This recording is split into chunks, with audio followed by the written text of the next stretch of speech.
할렐루야. 2025년 12월 18일 목요일 아침입니다. 지난밤도 잘 주무셨나요? 성도들을 찾아가는 말씀, 오늘 말씀은 사사기 12장입니다. 오늘은 특별히 전호식 성도님 생일이시네요. 축하드립니다.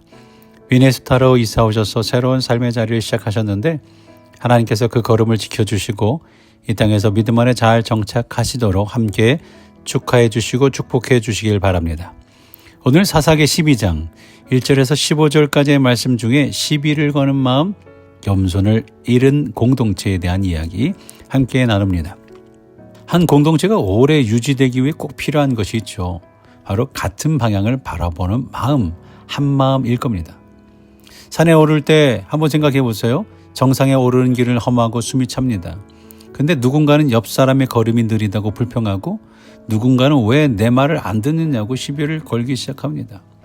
그러면 그 순간 문제는 더 이상 산이 아닙니다. 사람 사이가 문제가 되죠.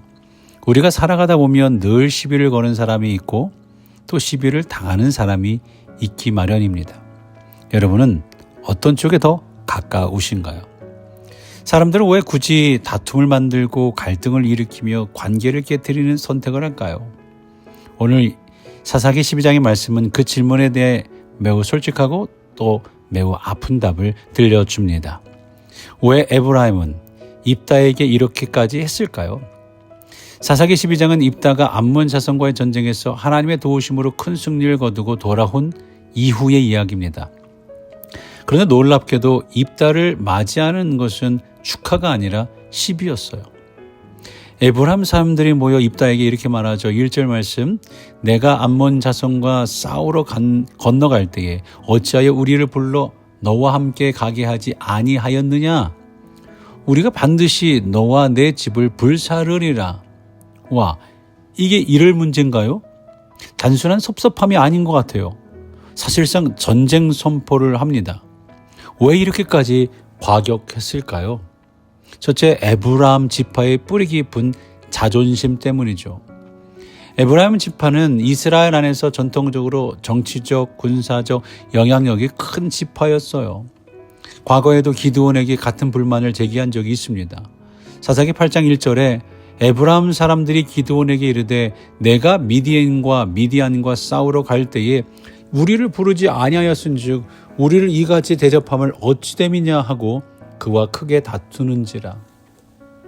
그들의 마음에는 늘 이런 질문이 있었습니다. 왜 우리가 중심이 아니지? 왜 중요한 싸움에 우리를 통해서 하지 않는 거야? 이런 생각이죠. 두 번째로 입다의 출신 배경이 문제였어요. 입다는 기생의 아들이었고 길르앗 출신이라는 이유로 오랫동안 공동체에서 밀려난 사람이었죠. 에브라임의 눈에 입다는 우리가 칭찬할 만한 인물이 아니었어요. 그래서 그들은 입다의 승리를 하나님의 승리가 아니라 자기 지위에 대한 위협으로 받아들인 거예요. 입다는 분명히 말합니다. 내가 너희를 불렀으나 너희가 응답하지 않았다. 그리고 이 승리는 사람의 힘이 아니라 하나님께서 이루신 승리였다라고 고백을 합니다. 그러나 에브라임은 그 말을 듣지 않죠. 결국 이 싸움은 이방 민족과의 전쟁이 아니라 이스라엘 내부의 내전으로 번지고 맙니다. 이제 두 번째로 십볼라의 비극이 이제 발음의 문제가 아니라 이제 마음의 문제가 되는데요. 참 이 결과가 참혹했습니다. 요단강 나루토에서 벌어진 이른바 십볼레 사건, 십볼레의 사건을 통해 에브라임 지파에서 4만 2천 명이 목숨을 잃어요. 혹시 이런 질문이 들을 수 있습니다. 이거 사투리 문제인가요?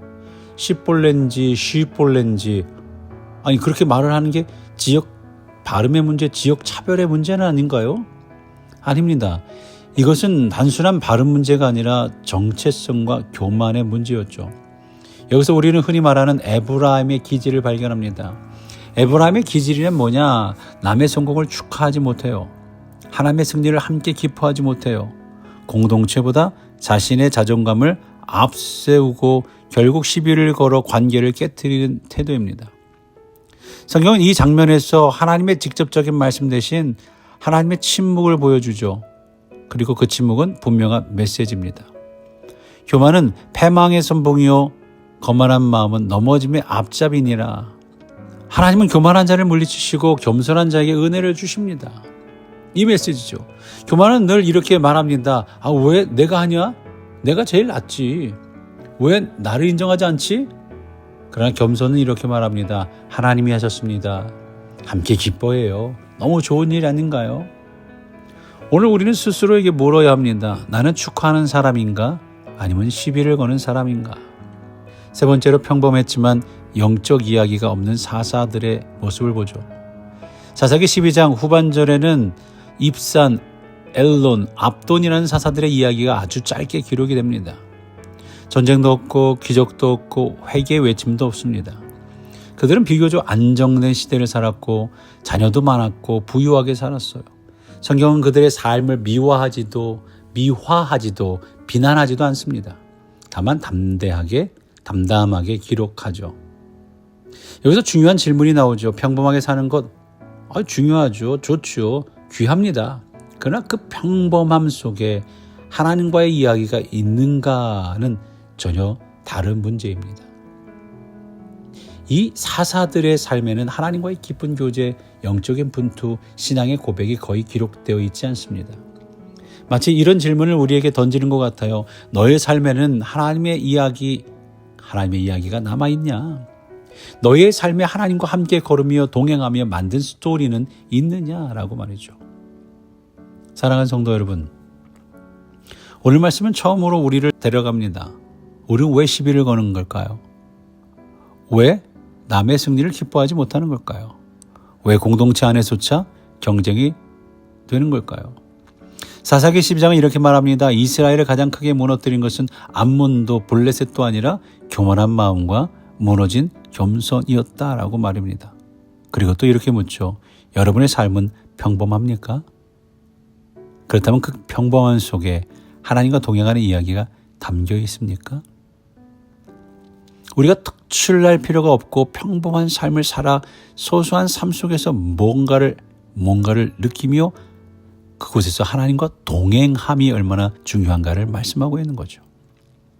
오늘 하루 시비를 내려놓고 축하할 수 있는 마음, 함께 기뻐할 수 있는 마음, 겸손히 하나님을 중심에 모시는 마음으로 하루를 시작하시기를 바랍니다. 그럴 때 우리 공동체는 무너짐이 아니라 하나님의 평범한 하루 속에 하나님의 나라의 이야기로 세워져 갈 수 있을 겁니다. 주님의 이름으로 여러분들을 사랑합니다. 오늘 말씀 기억하며 평범하지만 그 평범함 속에 하나님과의 이야기가, 하나님과의 삶을 나누는 스토리가 있게 되기를 간절히 축원합니다. 기도하겠습니다. 은혜로우신 하나님 아버지, 오늘 사사기 22장의 말씀을 통해 우리 공동체를 돌아보게 하시니 감사합니다. 주님, 우리 안에 에브라임의 기질이 남아있지는 않은지 정직하게 살펴보게 하여 주옵소서. 남의 승리를 기뻐하지 못하고 축하보다 시비를 앞세우며 공동체보다 나의 자존심을 먼저 세웠던 마음이 있다면 겸손히 회개하게 하여 주옵소서. 하나님, 외부의 적보다 더 무서운 것은 우리 안에 교만임을 기억하게 하시고 말과 태도로 공동체를 무너뜨린 사람이 아니라 축복과 격려로 공동체를 세워가는 사람이 되게 하여 주옵소서. 주님, 우리의 삶이 평범할지라도 그 평범한 하루하루 속에 하나님과 동행하는 이야기가 기록되게 하여 주옵소서. 예배와 말씀과 기도의 자리를 소홀히 여기지 않게 하시고 작은 순종과 작은 겸손을 통해 하나님 나라를 드러내는 삶을 살게 하여 주옵소서. 오늘 하루도 시비를 내려놓고 축하할 수 있는 마음을 주시고 함께 기뻐할 수 있는 넉넉한 믿음을 허락하여 주옵소서. 우리의 중심이 사람이 아니라 오직 하나님께 머물게 하여 주옵소서. 이 하루를 주님의 손에 맡기며 우리의 참된 사사 되시고 공동체의 주인 되시는 예수 그리스도의 이름으로 감사하며 기도드렸사옵나이다. 아멘.